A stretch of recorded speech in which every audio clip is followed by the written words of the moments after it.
A beautiful and heartfelt hello to everyone who is listening at the moment or later. This is just a little video of a beautiful, beautiful morning shower that we always enjoy here. And what I'm planning is to just take you for a little walk after the shower stopped and the sun came out. And we'll just go for a little walk through the garden again. It's a bit of a wild garden, as we always have it. And then we'll go feed the horses. And here comes Ari, and there comes Missy. Feed the horses and speak a little bit about the plight of our Brumbies. What you see there is Missy. Missy's coming. Missy is our almost 14-year-old who gave us a bit of a scare. She had a geriatric vestibular syndrome attack, which rendered her pretty much, with very limited mobility. She was kind of very wobbly. We had to carry her. She wouldn't drink, she wouldn't eat, but she's over it now by about 80%. And that's all we can wish for. When you see a heap of dirt, maybe to your right, I don't know if the camera will go there, that's us being industrious and already having a little grave prepared for her. But she got better, and I was saying, the little hole can stay there if I beat her to the great beyond. They can just bury me there, and I'll be the happiest dead person ever. Anyway, here is the goldenrod, Canadian goldenrod. We love it. And I have actually already cut some and dried some of it, and we're making nice tea. And this is a golden shower, I think it's called. That's a tree that my daughter gave me for my birthday or for Christmas. And it's grown beautifully. It's just now been eaten by caterpillars, but caterpillars become beautiful butterflies, so we look at it as symbiotic, because this tree is strong, it gets good nutrients, so it will survive the temporary inconvenience. It gives beautiful shade. I'm sitting underneath and looking at my wild garden beds. I haven't been planting much this year because we had a very we were expecting, it was El Nino, so we were expecting dry conditions, and so I just let the garden go a bit wild with whatever I decided to grow there. And so quite happy with what we've got. This is another little golden shower here in the corner, and what we're coming to is a honey tree, Australian honey tree, which was planted in memory of our horse Honey, who passed about 2 years ago. This is a tree that I dug out somewhere on the side of the road, and it's growing nicely. And these ones are actually sweet limes, and here blood oranges I've got from my friend Kathy. And here is a guava tree, which which we just don't know how to eat much because they have certain seeds.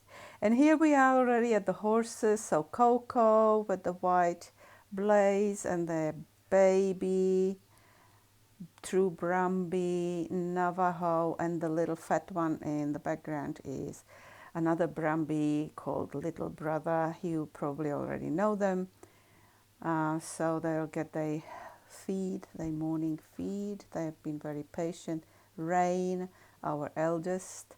So Rain is about 24, and we actually feeding her with some additional chaff and and biomare cubes and so on. So her and Brumby, who is a self-appointed knight and protector of Rain, they always go into the arena where Rain has got peace and quiet to eat, and Brumby doesn't disturb her, he eats his own. And little brother, who would like to join them in the arena and eat all their food, is not allowed in. So I'll have to just stop him from barging in. He's got some bindis there.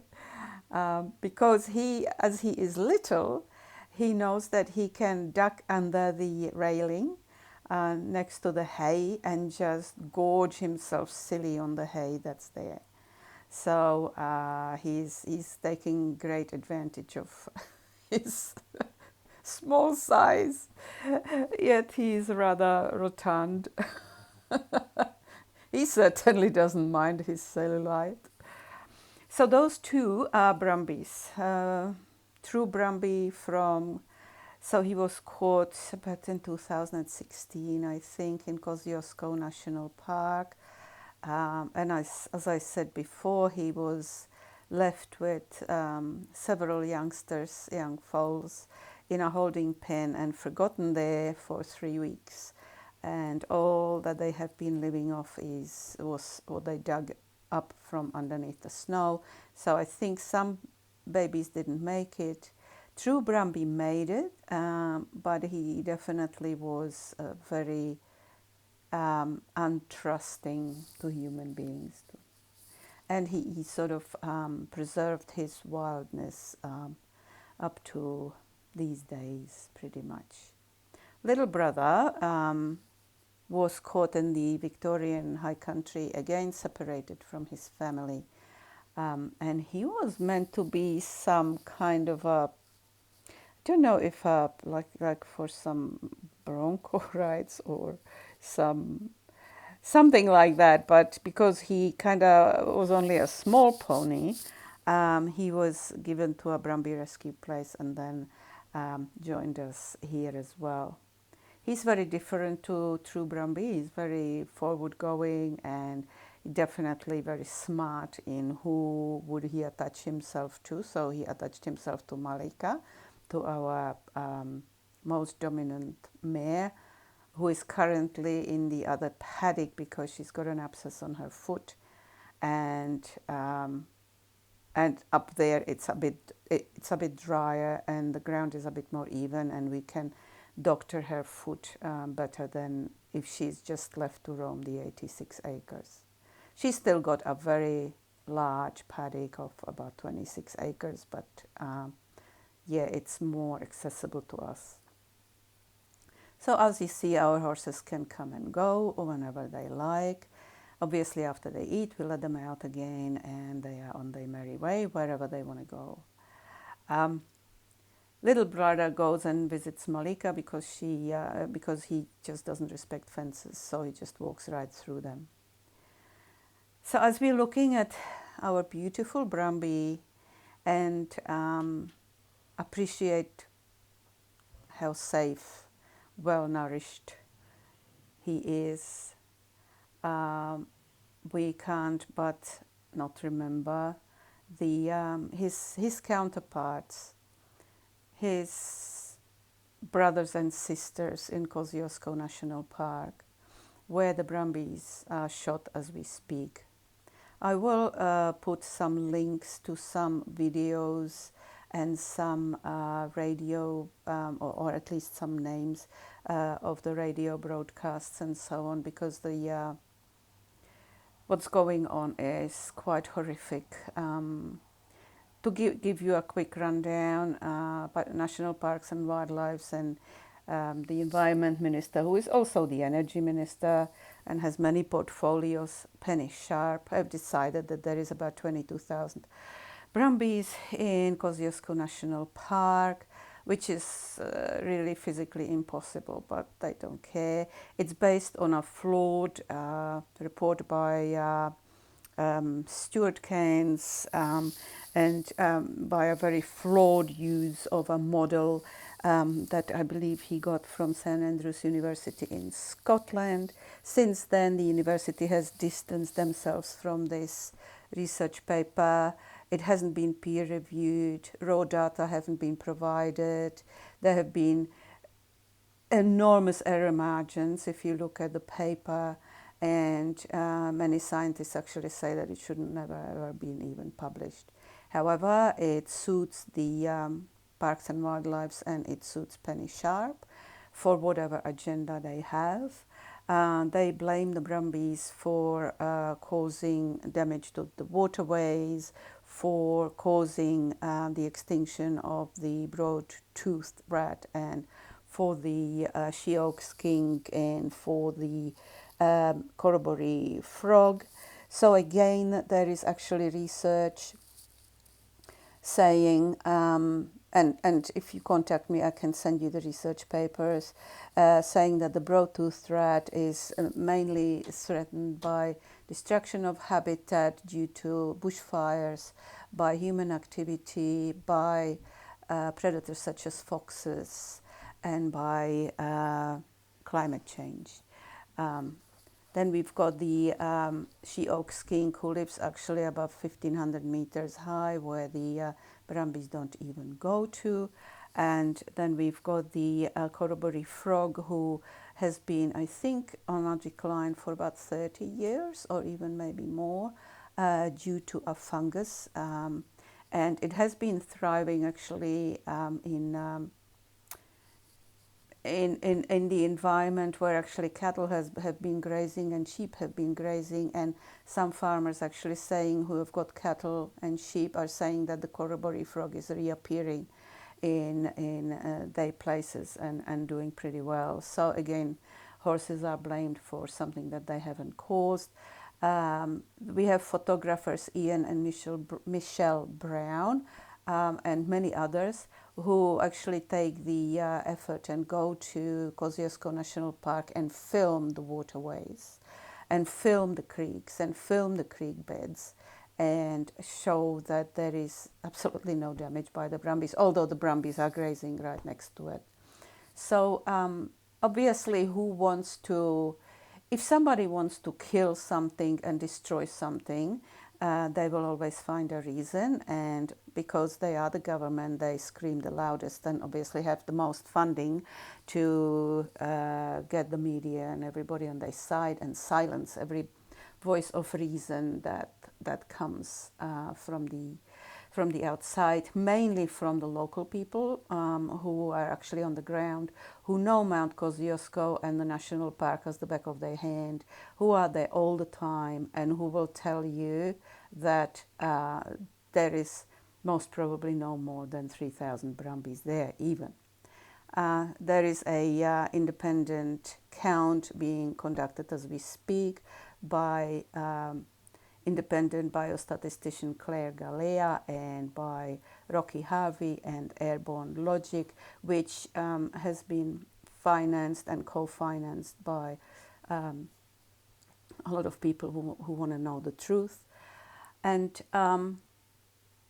that is, and yeah, I think the Emma Hurst from the Animal Justice Party is actually speaking today in the Parliament, and I think she's trying to stop the cull, the massacre, because the massacre is happening.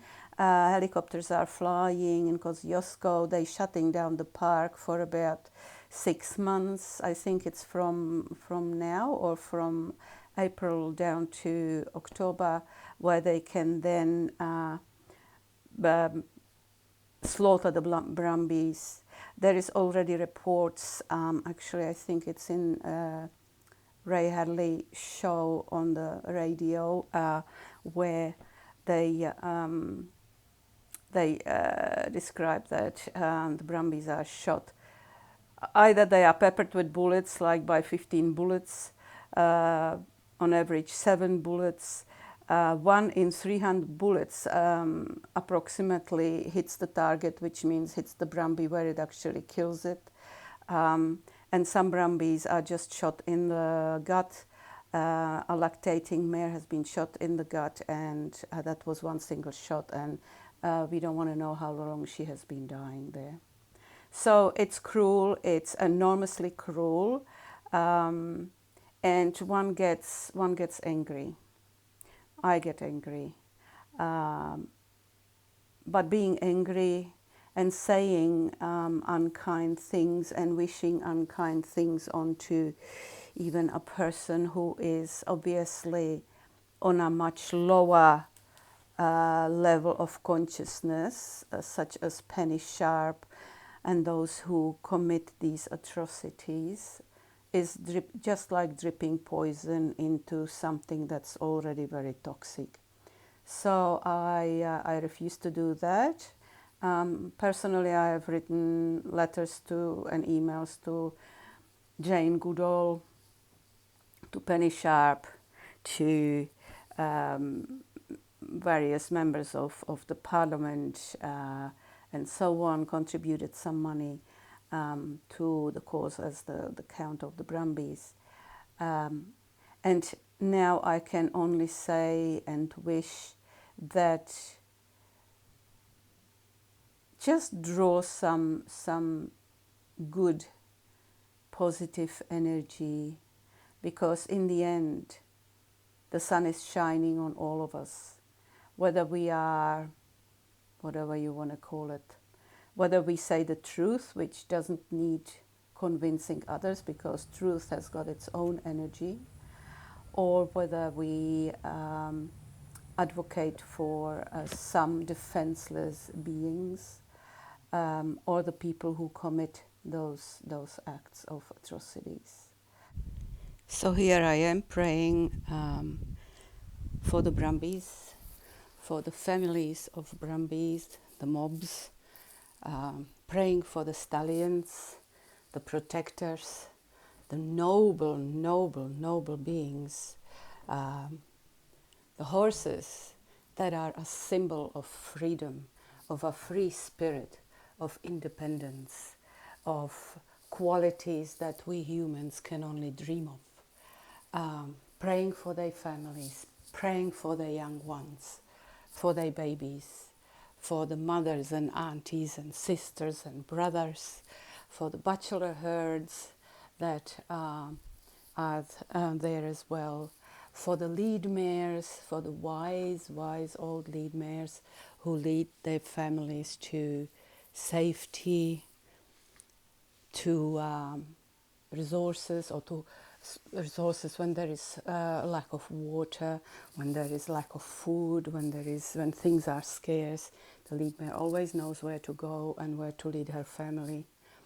And the brave stallions who will stand up to any danger and sacrifice their life for the well-being of their herd, who do not stand a chance against the bullets from the helicopters, against the cruelty of the human being. And I also pray for Penny Sharp and the shooters.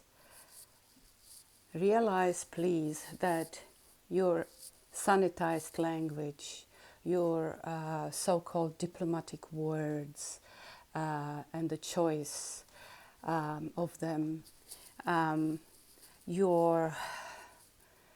your disconnectedness from nature and from all this, and the decisions that you make from the safety of your chair in your office, all this will come back and it will haunt you. The pictures of the slaughtered horses will haunt you when you're no longer in this office, when you have time to actually sit, and things will come to you from a distant past.